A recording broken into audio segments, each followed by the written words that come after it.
Hello everyone, Ultra Dark Slayer, and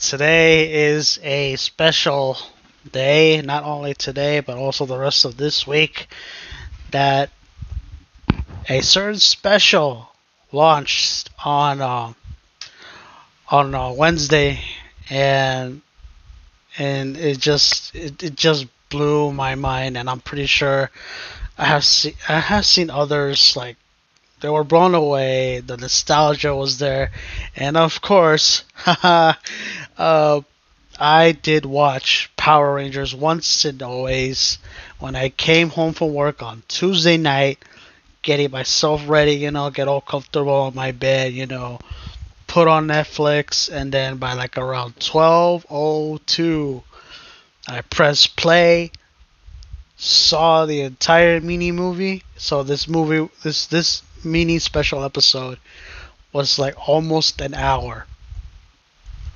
and it just hit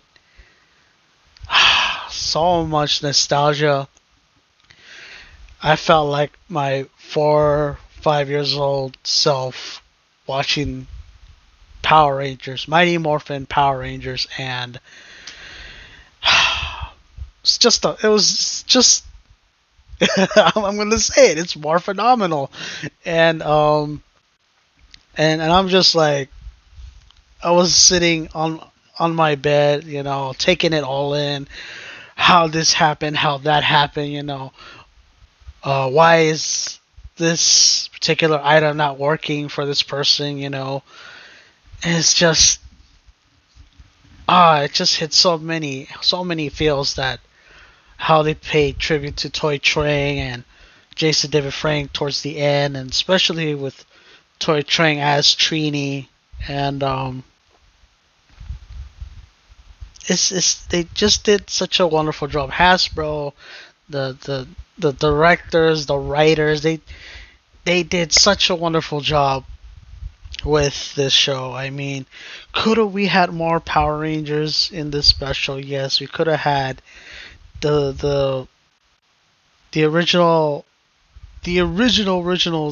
team for this episode, but of course, money had to be involved, and certain people didn't want to do it again, or maybe because something happened that they don't want to be involved with some other projects, or stuff like that, but this show, the way that it started, boom, action packed right off the bat, and I'm just gonna go ahead and spoil this. It's just that this is I mean, if you guys haven't seen this special, go watch it right now. It's on Netflix. It's called Mighty Morphin Power Rangers Once and Always. So, of course, the scene started when Billy was in this hilltop side where the ocean's at, and he was fighting against putties, and then we see Robo Rita there, and then of course Billy had to morph because he couldn't, handle it being in civilian, and then all of a sudden the rest of the Rangers came in, and man, that felt like Power Rangers when I was a kid. It's just amazing, such an amazing way to do it, and then of course. Billy was fighting Robo Rita, and then Robo Rita was about to unleash this powerful attack against Billy. But then, oh man, that really did hit me.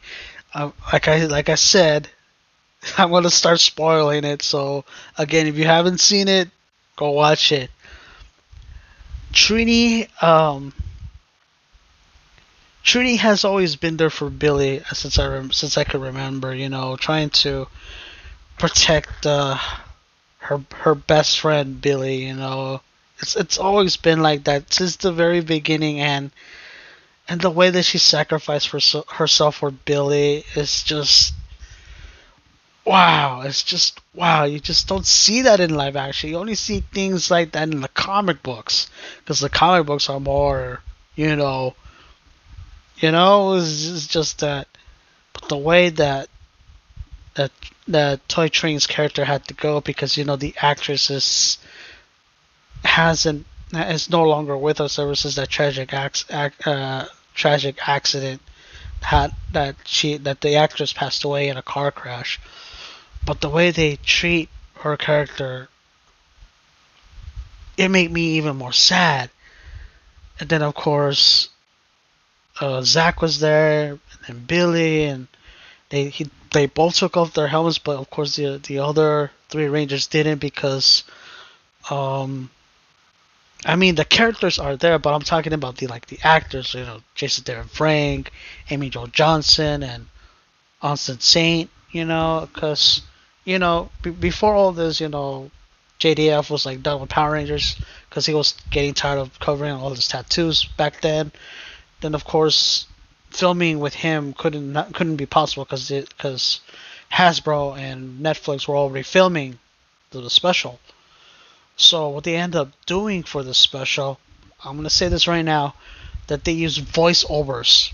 They use Jason David Frank's voiceovers, Amy Jo Johnson's voiceovers, and Austin Saint's voiceovers, and I'm pretty sure that they asked us, hey, if you guys are not gonna be in the special, can we use your voices? I'm pretty sure they pay them, because it's their voice for these characters.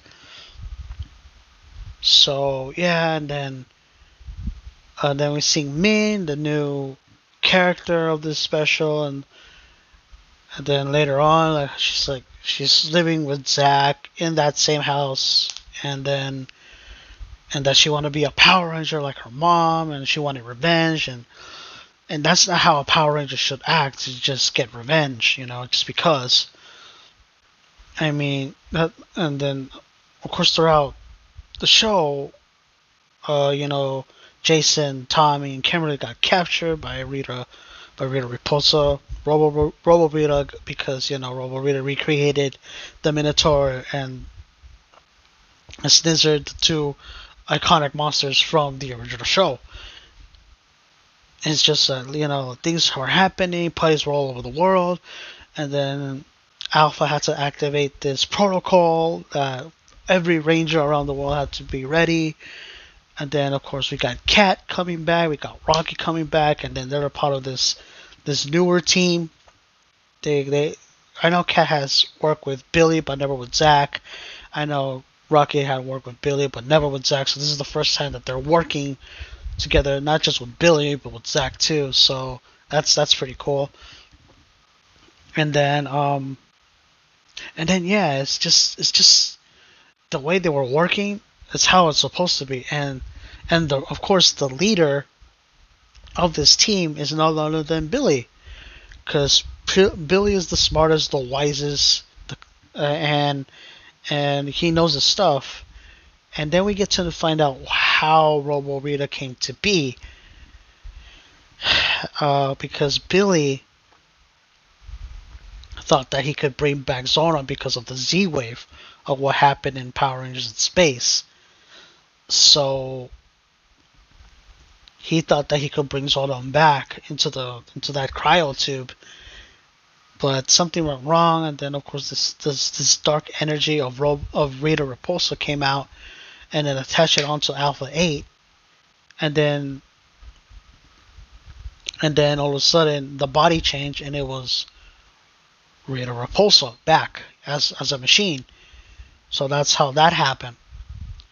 And then more fight scenes were happening, more conflict between Billy, Zack, and Ming because of Trini. It's just that she had so much anger, and she wanted to be a ranger. She wanted to have revenge against Rita, but she couldn't. So yeah, she end up being safe at the former Ernie Juice bar, and then of course later on, the Rangers were trying to they were being hunted by, of course, Minotaur and Snizzard. And then things started happening more. And then Ming got captured by Rita Repulsa because because of course she hates the Power Rangers team. She hates the original team, so she'll do everything that she can to get their hands on them. And then Billy and Zack felt like responsible of what's been going on and try to protect May, and that they should have do something about that. But of course, uh, towards the end, you know, May did jump over for Billy because Rita was going to do the same thing again, and then Ming sacrificed herself to save Billy, and then all of a sudden Trini's Morpher reacted to Ming, and then we get seen like old memories, and it's like, oh my god, it's like if it was like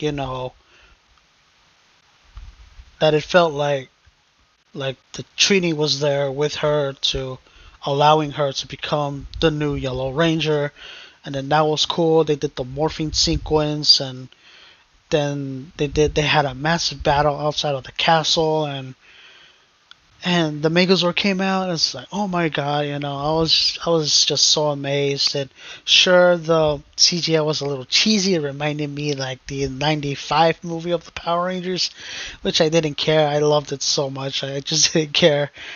But then towards the end, Billy had to go back, but he has to deal with some stuff on Earth, and then later down the line, makes me feel that Ming will be the new Yellow Ranger if they do more specials with her.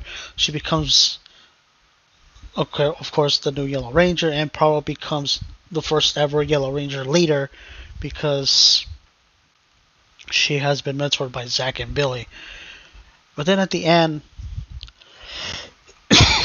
sorry, then at the end, uh, a magnificent uh,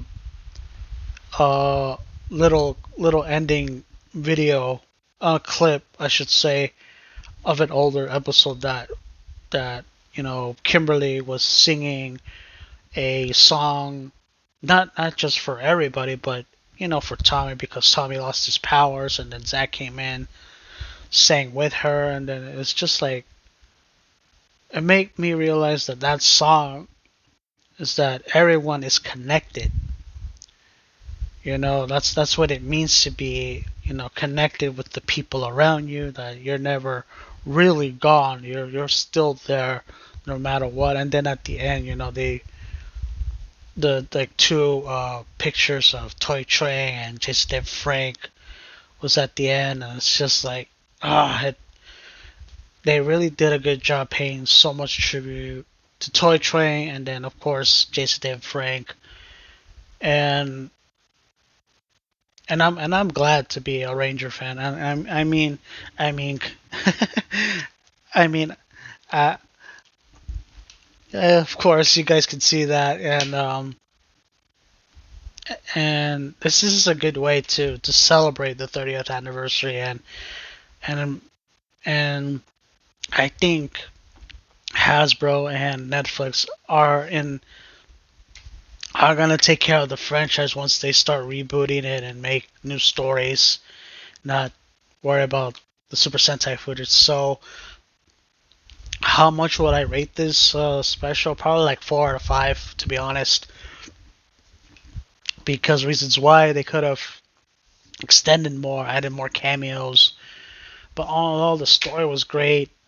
It was just a wonderful way to bring in back original characters, and um by both seasons 1 and 2, and 3, and just to pay tribute to the show, and for everybody that grew up with Power Rangers. If people have children, this just they can show this. All these are the people that I grew up with watching this show, blah blah blah, and I just say that, guys, go watch it. Even if you're not a Power Ranger fan, go watch the show, enjoy it.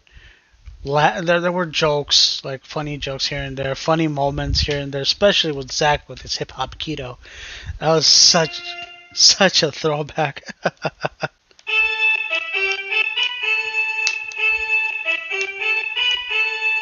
Hold on, guys.